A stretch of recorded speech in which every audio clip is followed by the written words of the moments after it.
Praise the lord. ನಮಗೆ ಕರ್ತನ ರಕ್ಷಕನಾಗಿರುವಂತಹ ಯೇಸು ಕ್ರಿಸ್ತರ ಅತಿ ಪರಿಶುದ್ಧವಾದ ನಾಮದಲ್ಲಿ ನಾನು ನಿಮ್ಮನ್ನು ವಂದಿಸ್ತಾ ಮತ್ತೊಂದು ಸಂದೇಶ ಜೊತೆ ನಾನು ಮುಂದೆ ಬಂದಿದ್ದೀನಿ. ದೇವರ ಹಸ್ತವು ತಾನೇ ಕಳೆದ ದಿನವೆಲ್ಲ ನಿಮ್ಮನ್ನು ನನ್ನನ್ನು ಆತ್ಮಿಕವಾಗಿ ವಾಕ್ಯಗಳ ಮೂಲಕವಾಗಿ ಬಲಪಡಿಸಿ ಚೈತನ್ಯಗೊಳಿಸಿ ಜೊತೆಗಾರರಾಗಿದ್ದು ನಡೆಸ್ತಿದ್ದಾರೆ. ವೈಯಕ್ತಿಕವಾಗಿ ನಮ್ಮ ಅವಶ್ಯಕತೆಗಳನ್ನ ಅಗತ್ಯಗಳನ್ನ ಪೂರೈಸಿ ನಾವು ಕೈ ಮಾಡ್ತಕ್ಕಂಥ ಕೆಲಸಗಳನ್ನ ಆಶೀರ್ವದಿಸಿ ಕಾದು ಪೋಷಿಸಿ ಜೊತೆಗಾರರಾಗಿದ್ದು ನಡೆಸ್ತಿರೋದಕ್ಕಾಗಿ ದೇವರಿಗೆ ಸ್ತುತಿಯು ಘನವು ಮಹಿಮೆಯು ಸದಾ ಕಾಲವು ಸ್ವಂತವಾಗಿರಲಿ. ಆಮೇನ್. ಈ ದಿನದ ಸಂದೇಶದ ವಾಕ್ಯ ಭಾಗ 1 ಪೂರ್ವಕಾಲ ವೃತ್ತಾಂತ 4ನೇ ಅಧ್ಯಾಯದಲ್ಲಿ 9 ಮತ್ತು 10ನೇ ವಾಕ್ಯ. First Chronicle chapter 4 word 9-10. ಯಾಬೇಜನು ತನ್ನ ಸಹೋದರರಿಗಿಂತ ಘನವುಳ್ಳವನಾಗಿದ್ದನು. ಅವನ ತಾಯಿ ನಾನು ಇವನನ್ನು ವ್ಯಥೆಯಿಂದ ಹೆತ್ತೆನು ಎಂದು ಅವನಿಗೆ ಯಾಬೇಜನೆಂಬ ಹೆಸರಿಟ್ಟಳು. ಆದರೆ ಯಾಬೇಜನು ಇಸ್ರಾಯೇಲಿನ ದೇವರಿಗೆ, ನೀನು ನನ್ನನ್ನು ನಿಜವಾಗಿ ಆಶೀರ್ವದಿಸಬೇಕು, ನನ್ನ ಮೇರೆಯನ್ನು ವಿಸ್ತರಿಸಬೇಕು, ನಿನ್ನ ಹಸ್ತವು ನನ್ನ ಸಂಗಡ ಇರಲಿ, ನನ್ನನ್ನು ವ್ಯಥಪಡಿಸಿದ ಹಾಗೆ ನನ್ನನ್ನು ಕೇಡಿನಿಂದ ತಪ್ಪಿಸು ಎಂದು ಮೊರೆಯಿಟ್ಟನು. ದೇವರು ಅವನು ಬೇಡಿಕೊಂಡಿದ್ದನ್ನು ಅನುಗ್ರಹಿಸಿದನು. ದೇವರಿಗೆ ಸ್ತೋತ್ರ. ನಾವು ವಾಕ್ಯವಾಗಿ ನೋಡ್ತಾ ಇದ್ದೀವಿ. ಪ್ರೀತಿ ದೇವ್ರ ಮಕ್ಕಳೇ, ಯಾಬೇಜನ ಪ್ರಾರ್ಥನೆಯಲ್ಲಿ ಈಗ ತಾಯಿ ನಾನು ಇವನ್ನ ತುಂಬ ವ್ಯಥೆಯಿಂದ ಎತ್ತೆ ಅಂತ ಹೇಳಿ ಅವನಿಗೆ ಯಾಬೇಜ ಅಂದರೆ ವ್ಯಥೆ, ಕಷ್ಟ, ಈ ಥರ ಅರ್ಥ ಇರ್ಬೋದು. ಆದರೆ ಅದಕ್ಕೋಸ್ಕರ ನಾನು ಯಾಬೇಜ ಅಂತ ಹೆಸರಿಟ್ಟಿದ್ದೀನಿ ಅಂತ ಅಂದಿರ್ಬೋದು. ಬಟ್ ಅವನು ವಾಕ್ಯ ಹೇಳುತ್ತೆ, ಅವನು ತನ್ನ ಅಣ್ಣ ತಮ್ಮಂದಿರಿಗಿಂತ ಹೆಚ್ಚಾಗಿ ಘನವಂತನಾಗಿದ್ದ, ಅವನು ಗೌರವಸ್ಥನಾಗಿದ್ದ. ಅಷ್ಟು ಮಾತ್ರ ಅಲ್ಲ, ಮೇಲ್ಹಾದವುಗಳನ್ನ ಹೊಂದಿದ್ದ ಅಂತ ವಾಕ್ಯಗಳಿರ್ತದೆ. ದೇವರಿಗೆ ಸ್ತೋತ್ರ. ಯಾಕೆ ದೇವರಲ್ಲಿ ಪ್ರಾರ್ಥನೆ ಮಾಡ್ದ? ದೇವರಲ್ಲಿ ಏನಂತ ಪ್ರಾರ್ಥನೆ ಮಾಡಿದ್ದಾನೆ ಅಂತ ನಮಗೆ ವಾಕ್ಯ ಹೇಳ್ತಾ ಇದೆ. ನೀನು ನಿಜವಾಗಿ ನನ್ನನ್ನು ಆಶೀರ್ವದಿಸಬೇಕು. 1, 2 ನನ್ನ ಮೇರೆಯನ್ನು ವಿಸ್ತರಿಸಬೇಕು. 3 ನಿನ್ನ ಹಸ್ತವು ನನ್ನ ಸಂಗಡ ಇರಲಿ. 4 ನನ್ನನ್ನು ವ್ಯಥೆಪಡಿಸಿದ ಹಾಗೆ ನನ್ನನ್ನು ಕೇಡಿನಿಂದ ತಪ್ಪಿಸು ಎಂದು ಮೊರೆಯಿಟ್ಟನು. ದೇವರಿಗೆ ಸ್ತೋತ್ರ. 4 ಕಾರ್ಯಗಳನ್ನ ದೇವರ ಸಂಗಡ ಮಾತನಾಡ್ತಾರೆ. ಅದೇನು ಅಂದರೆ, ಅದನ್ನು ನಿಶ್ಚಯವಾಗಿ ನಾನು ಕೊಡಲೇಬೇಕು ದೇವರೇ, ನಿಶ್ಚಯವಾಗಿ ನನ್ನನ್ನು ಆಶೀರ್ವದಿಸಲೇಬೇಕು ದೇವರೇ, ನೀವು ನನ್ನ ಸಂಗಡ ಇದ್ದು ನಡೆಸಲೇಬೇಕು ದೇವರೇ, ನನ್ನ ವ್ಯಥೆ ಪಡೆದ ಥರ ನಡೆಸಬೇಕು, ನನ್ನ ಮೇರೆಗಳನ್ನ ನೀನು ವಿಸ್ತರಿಸಲೇಬೇಕು. ಇದು ಆ ಥರ ಮನವಿಯಾಗಿತ್ತು. ನಿಶ್ಚಯವಾಗಿ ಖಡಾಖಂಡಿತವಾಗಿ ನೀನು ನನ್ನ ದೇವರೇ, ನೀನು ನನ್ನನ್ನು ಆಶೀರ್ವದಿಸಲೇಬೇಕು ಅಂತ. ದೇವರಿಗೆ ಸ್ತೋತ್ರ. ಪ್ರಾರ್ಥನೆ ಹೇಗಿರಬೇಕು ಅಂದರೆ ಹೀಗೆ ಇರಬೇಕು. ನಾವು ಪ್ರಾರ್ಥನೆ ಮಾಡ್ತಾ ಇದ್ದೀವಿ ಅಂತ ಮಾಡಬೇಕಲ್ಲ ಅಂತ ಮಾಡಿಬಿಡೋದಲ್ಲ. ದೇವರಿಗೆ ಸ್ತೋತ್ರ. ಯೇಸು ಕ್ರಿಸ್ತರು ಹೇಳ್ತಾರೆ, ನಂಬಿಕೆಯಿಂದ ಪ್ರಾರ್ಥನೆ ಮಾಡಿರಿ, ಎಡೆಬಿಡದೆ ಪ್ರಾರ್ಥನೆ ಮಾಡಿ. ಅಷ್ಟು ಮಾತ್ರ ಅಲ್ಲ, ಬೇಸರಗೊಳ್ಳದೆ ಪ್ರಾರ್ಥನೆ ಮಾಡಿ. ಸೊ ಹೇಳಿದ್ದಾರೆ. ಒಂದೆರಡು ಉದಾಹರಣೆ ನೋಡೋಣ. ಅದಲ್ಲದೆ ಇನ್ನೂ ಒಂದೆರಡು ಉದಾಹರಣೆ ನೋಡೋಣ. ಮತ್ತಾಯನ ಸುವಾರ್ತೆ 21ನೇ ಅಧ್ಯಾಯದಲ್ಲಿ 22ನೇ ವಾಕ್ಯ. ನೀವು ನಂಬಿಕೆಯಿಂದ ಪ್ರಾರ್ಥನೆ ಮಾಡಿ ಏನೇನು ಬೇಡಿಕೊಂಡಿರುವಿರೋ ಅದನ್ನೆಲ್ಲ ಪಡೆಯುವಿರಿ ಎಂದನು. ದೇವರಿಗೆ ಸ್ತೋತ್ರ. ಸೊ ಪ್ರಾರ್ಥನೆ ಮಾಡೋಕೆ ಏನು ಮಾಡಬೇಕು ಅಂದರೆ ನಂಬಿಕೆಯಿಂದಲೇ ಪ್ರಾರ್ಥನೆ ಮಾಡಬೇಕು. ಅಷ್ಟು ಮಾತ್ರ ಅಲ್ಲ, ನಂಬಿಕೆಯಿಂದಲೇ ನಾವು ಪ್ರಾರ್ಥನೆ ಮಾಡಿದಾಗ ಮಾತ್ರವೇ ಅದನ್ನು ಹೊಂದ್ಕೊಳ್ಳೋಕೆ ಸಾಧ್ಯ ಹೊರತು ನಾವು ಪ್ರಾರ್ಥನೆ ಮಾಡಿದ್ವಿ ದೇವ್ರು ಕೊಡದೇ ಇರಲಿಲ್ಲ ಅಂತ ಮಾಡಿದ್ವಲ್ಲ ಅಂದರೆ ಖಂಡಿತ ನಾವೇನು ಹೊಂದ್ಕೊಳ್ಳೋಕ್ಕಾಗಲ್ಲ ದೇವರಿಂದ. ದೇವರಿಗೆ ಸ್ತೋತ್ರ. ಇನ್ನೊಂದು ಕಡೆ ನೋಡೋಣ.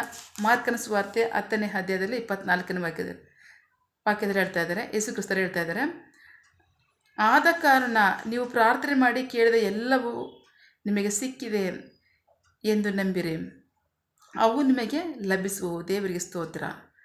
ಪ್ರಾರ್ಥನೆ ಮಾಡಿ ಬಿಟ್ಬಿಡ್ಬೇಡ್ರಿ. ಪ್ರಾರ್ಥನೆ ಮಾಡಿ ದೇವ್ರು ಕೊಟ್ಟರೆ ಅಷ್ಟೋ ಬಿಟ್ಟರೆ ಅಷ್ಟೋ ನಾವು ಮಾಡಿದ್ವಿ, ಪರವಾಗಿಲ್ಲ, ಕೊಟ್ಟರು ಕೊಡದಿರಲ್ಲ, ಈ ಥರ ನೀವು ಪ್ರಾರ್ಥನೆ ಮಾಡಬೇಕಾಗಿಲ್ಲ. ನಂಬಿಕೆಯಿಂದ ಪ್ರಾರ್ಥನೆ ಮಾಡಿರಿ ಅಂತ ಹೇಳ್ತಾರೆ. ಅಷ್ಟು ಮಾತ್ರ ಅಲ್ಲ, ಪ್ರಾರ್ಥನೆ ಮಾಡಿದ್ರೆ ನೀವು ಒಂದೇ ಹೊಂದ್ಕೋತೀರಾ ಅಂತ ಹೇಳ್ತಾರೆ. ಯಾಕೆಂದರೆ ನೀವು ಪ್ರಾರ್ಥನೆ ಮಾಡಿದ್ದಿಲ್ಲ ಹೊಂದ್ಕೊಂಡಿದ್ದೀನಿ ಅಂತ ನಿಮ್ಮಲ್ಲಿ ಇರ್ತಲ್ಲ ನಂಬಿಕೆ, ಆ ನಂಬಿಕೆಯಿಂದಲೇ ನೀವು ಪ್ರಾರ್ಥನೆ ಮಾಡಿದ್ದು ಎಲ್ಲವನ್ನು ಸಹ ನೀವು ಹೊಂದ್ಕೋತೀರಾ ದೇವರಿಂದ ಅಂತ ಯೇಸು ಕ್ರಿಸ್ತರು ಖಚಿತವಾಗಿ ಹೇಳಿದ್ದಾರೆ. ದೇವರಿಗೆ ಸ್ತೋತ್ರ. ಸೊ ಹಾಗಾಗಿ ಪ್ರಾರ್ಥನೆ ಅಂತ ಮಾಡುವಾಗ ಪ್ರೀತಿ ದೇವ್ರ ಮಕ್ಕಳೇ, ನಂಬಿಕೆಯಿಂದ ಪ್ರಾರ್ಥನೆ ಮಾಡಿ. ಖಚಿತವಾಗಿ ನಾವು ದೇವರಿಂದ ಏನಾದ್ರು ಹೊಂದ್ಕೊಳ್ಳೇಬೇಕು, ಒಂದೇ ಹೊಂದ್ಕೋತೀವಿ ಅನ್ನೋ ನಂಬಿಕೆ ನಮಗಿರಬೇಕು. ಆ ನಂಬಿಕೆಯಿಂದ ನಾವೇನು ಪ್ರಾರ್ಥನೆ ಮಾಡ್ತೀವೋ, ಬೇಜಾರು ಕೇಳ್ತಾ ದೇವರೇ ನಿಶ್ಚಯವಾಗಿ ನೀವು ನನ್ನ ಆಶೀರ್ವದಿಸಬೇಕು ಅಂತ. ಹೌದು, ಹಾಗೆ ಕೇಳಬೇಕು. ಅಷ್ಟು ಮಾತ್ರ ಅಲ್ಲ, ನಮ್ಮ ಅವಶ್ಯಕತೆಗಳೇನಿದೆ ಅದನ್ನು ದೇವ್ರ ಹತ್ರ ಖಚಿತವಾಗಿ ನೀವು ಇದನ್ನು ಕೊಡಲೇಬೇಕು ದೇವ್ರ ಅಂತ ಕೇಳಬೇಕು. ಅಷ್ಟು ಹೇಗೆ? ಸುಮ್ಮನೆ ಅಲ್ಲ, ನಂಬಿಕೆಯಿಂದ ಕೊಡಿ, ನನಗೆ ಬೇಕೇ ಬೇಕು, ಕೊಡ್ತೀರಾ, ನೀವು ಕೊಡ್ತೀರಾ, ನನ್ನ ನಂಬಿಕೆ ನಮಗಿರಬೇಕು. ಸೊ ಅಷ್ಟಿಲ್ಲದೆ ನಾವು ಪ್ರಾರ್ಥಿಸಿ ಏನನ್ನು ಹೊಂದ್ಕೊಳ್ಳೋಕೆ ಸಾಧ್ಯವಿಲ್ಲ. ದೇವರಿಗೆ ಸ್ತೋತ್ರ. ಸೊ ಹಾಗಾಗಿ ಪ್ರೀತಿ ದೇವ್ರ ಮಕ್ಕಳೇ, ಪ್ರಾರ್ಥನೆಯಲ್ಲಿ ನಂಬಿಕೆ ಇರಲಿ, ನಿರೀಕ್ಷೆ ಇರಲಿ, ದೇವರ ಭಯಭಕ್ತಿ ಇರಲಿ. ನಿಶ್ಚಯವಾಗಿ ಕರ್ತನು ದೇವರಿಂದ ನಾವು ಏನಾದ್ರು ಒಂದೇ ಹೊಂದ್ಕೋತೀವಿ ಅನ್ನೋ ಒಂದು ನಂಬಿಕೆ ನಮಗಿರಲಿ. ಆಮೇಲೆ ಹಾಗಾಗಿ ಪ್ರಾರ್ಥನೆಯಲ್ಲಿ ನೀವು ಬೇಸರಗೊಳ್ಳದೆ ಪ್ರಾರ್ಥನೆ ಮಾಡಿರಿ, ನಂಬಿಕೆಯಿಂದ ಪ್ರಾರ್ಥನೆ ಮಾಡಿರಿ, ಎಡೆಬಿಡದೆ ಪ್ರಾರ್ಥನೆ ಮಾಡಿರಿ. ಮಾಡಿದ್ನೆಲ್ಲ ಹೊಂದ್ಕೊಂಡಿದ್ದೀನಿ ಅಂತ ಹೇಳ್ರಿ, ಅದೆಲ್ಲ ನಿಮಗೆ ಸಿಕ್ಕೈತೆ ಅಂತ ಯೇಸು ಕ್ರಿಸ್ತರು ಹೇಳಿದ್ದಾರೆ. ದೇವರಿಗೆ ಸ್ತೋತ್ರ. ಸೊ ಹಾಗಾಗಿ ನಮ್ಮ ಪ್ರಾರ್ಥನೆಗಳು ಹಾಗೇ ಇರಲಿ. ಪ್ರಾರ್ಥಿಸಿಕೊಳ್ಳೋಣ. ಸಕಲ ಸೃಷ್ಟಿಕರ್ತನೆ, ಸರ್ವಾಧಿಕಾರಿಯೇ, ಸಾರ್ವಭೌಮನೆ, ಉನ್ನತನೇ, ಮಹೋನ್ನತನೇ, ಮಹಾಪರಿಶುದ್ಧನೇ, ಪ್ರೀತಿ ಸ್ವರೂಪನೇ, ನೀತಿವಂತ ನ್ಯಾಯಾಧಿಪತಿ, ಸೇನಾಧೀಶ್ವರನೇ, ಇರುವಾತನೇ, ಸರ್ವವ್ಯಾಪಿಸಪ್ಪ, ಇದನ್ನೇ ವಾಕ್ಯಗಳ ಮೂಲಕವಾಗಿ ನಮ್ಮ ಸಂಗಡ ಮಾತಾದಂತಹ ನಿಮ್ಮ ಪ್ರೀತಿಗಾಗಿ ನಂಬಿಗಸ್ತಿಗೆ ನಿಮಗೆ ಸ್ತೋತ್ರ. ಕರ್ತನೆ, ಯಾಬೇಜನು ದೇವ ಎಸಪ್ಪ, ಅವನ ಕುಟುಂಬ ಪರಿಸ್ಥಿತಿ ಏನೇ ಆಗಿರಲಿ ಅದರ ಆತ್ಮಿಕತೆಯಲ್ಲಿ ಬಲವಾಗಿದ್ದು ನಿಮ್ಮಲ್ಲಿ ಒಂದು ನಿರೀಕ್ಷೆಯಿಂದ, ನಂಬಿಕೆಯಿಂದ, ದೇವರೇ ನೀವು ನಿಶ್ಚಯವಾಗಿ ನನ್ನನ್ನು ಆಶೀರ್ವದಿಸಬೇಕು, ನನ್ನ ಪ್ರಾಂತ್ಯವನ್ನು ನೀವು ವಿಸ್ತರಿಸಬೇಕು, ನಿಮ್ಮ ಹಸ್ತ ನನ್ನ ಸಂಗಡ ಇರಬೇಕು.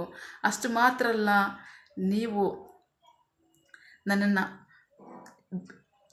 ವ್ಯಥೆಪಡಿಸ್ತಾ ಇರೋ ಥರ, ಪಡಿಸ್ತಾ ಇರೋ ಥರ ನನ್ನ ನಡೆಸಿ ಅಂತ ಯಾಬೇಜನ್ನು ಕೇಳಿದಾಗ ನಿಶ್ಚಯವಾಗಿ ನೀವು ಅವನ್ನು ಆಶೀರ್ವದಿಸಿದ್ದೀರಾ. ಹಾಗಾಗಿ ನಂಬಿಗಸ್ತನ ದೇವರೇ, ನಿನ್ನ ಜನರು ಪ್ರಾರ್ಥನೆಯಲ್ಲಿ ನಂಬಿಕೆಯಿಂದ ಮಾಡಿ ಅವ್ರು ಏನೇನು ಬೇಡ್ತಾರೋ ಸ್ವಲ್ಪ ತಕ್ಕ ಕಾಲದಲ್ಲೇ ಅವ್ರಿಗೆ ಅದನ್ನು ಕೊಡಿ. ನಿಮಗೆ ಮಹಿಮೆ ಆಗಲಿ, ನಿಮ್ಮ ಜನರಿಗೆ ಆಶೀರ್ವಾದವಾಗಲಿ. ಆಮೇಲೆ ನಿನ್ನ ಜನರು ಕೈಟ್ ಮಾಡ್ತಕ್ಕಂಥ ಕೆಲಸವನ್ನು ಆಶೀರ್ವದಿಸು, ಅವರ ಅಗತ್ಯಗಳನ್ನ ಪೂರೈಸು, ಕೊರತೆಗಳನ್ನ ನೀಗಿಸು. ಆಮೇಲೆ ಯಾವ ಕಾರ್ಯದಲ್ಲಿ ಅವರು ನಿರೀಕ್ಷೆ ಉಳ್ಳವರಾಗಿದ್ದಾರೆ, ಮಕ್ಕಳ ವಿದ್ಯಾಭ್ಯಾಸ, ಆರೋಗ್ಯ, ಅವರ ಜೀವನ ಅಗತ್ಯಗಳು, ಯವನಸ್ಥರ ವಿದ್ಯಾಭ್ಯಾಸ, ಆರೋಗ್ಯ, ಅವರ ಜೀವನ ಅಗತ್ಯಗಳು, ಕೆಲಸ, ಬಿಸಿನೆಸ್, ಸೇವೆ, ವಿವಾಹ ಕಾರ್ಯ, ವಯಸ್ಸಾದವರ ಜೀವನ ಅಗತ್ಯಗಳು, ಆರೋಗ್ಯ, ಸೇವೆ, ಯಾವ ಕಾರ್ಯದಲ್ಲಿ ಅವರು ನಿರೀಕ್ಷೆ ಉಳ್ಳವರಾಗಿದ್ದಾರೆ ಆ ಕಾರ್ಯದಲ್ಲಿ ತಕ್ಕ ಸಮಯದಲ್ಲಿ ನಿಮ್ಮ ಚಿತ್ತಾನುಸಾರವಾಗಿ ಅದನ್ನು ಹೊಂದ್ಕೊಳ್ಳಿ. ಆಮೇಲೆ ನೀವು ಹಾಗೆ ಮಾಡೋ ಪ್ರೀತಿಗಾಗಿ ನಂಬಿಗಸ್ತಿಗೆ ನಿಮಗೆ ಸ್ತೋತ್ರ. ನಮ್ಮ ಪ್ರಾರ್ಥನೆ ನೀವು ಕೇಳಿದ್ದೀರಾ, ಅದರಂತೆ ನಡೆಸ್ತಿರೋದಕ್ಕಾಗಿ ಸ್ತೋತ್ರ. ನಮ್ಮ ಪ್ರಾರ್ಥನೆಯನ್ನು ನಮ್ಮ ರಕ್ಷಕನಾದ ಯೇಸು ಕ್ರಿಸ್ತರ ಅತಿ ಪರಿಶುದ್ಧವಾದ ನಮ್ಮದಲ್ಲಿ ಪ್ರಾರ್ಥಿಸಿ ನಿಮ್ಮ ಪಾದಗಳು ಸಲ್ಲಿಸಿ ನಾವು ಬೇಡಿ ಹೊಂದಿದ್ದೇವೆ, ನಮ್ಮ ಜೀವನ ತಂದೆ. Amen. God bless you all. ದೇವರು ತಾನೇ ಇದನ್ನು ವಾಕ್ಯಗಳ ಮೂಲಕವಾಗಿ ನಮ್ಮ ಸಂಗಡ ಮಾತನಾಡಿದ್ದಾರೆ, ನಮ್ಮನ್ನು ಆಶೀರ್ವದಿಸಿದ್ದಾರೆ. ಆಮೇನ್. All the best.